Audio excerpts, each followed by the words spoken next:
People often worry and wonder that if they get hurt at work, will that cause problems within the management?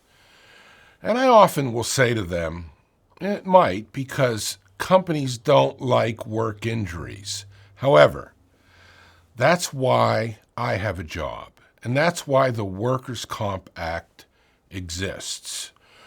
Regardless of the reaction of the company, you have a right to pursue that work injury through the court if necessary.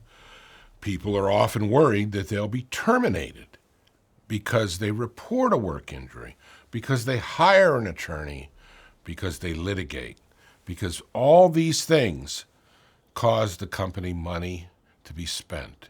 They have to hire their own attorney. And every time a claim is made against a company, their insurance company is going to raise the premium. So they want lost time injuries to be kept to a minimum. But that has nothing to do with you or your needs. And keep in mind that any retaliation, be it harassment or termination, can be actionable under state or federal law. So if you're someone who is injured at work, and this happens a lot, and you find that you're now being treated differently after you go back to work, this could be a legal problem for which you can take action. If you're a member of a union, this could be grievable as a harassment.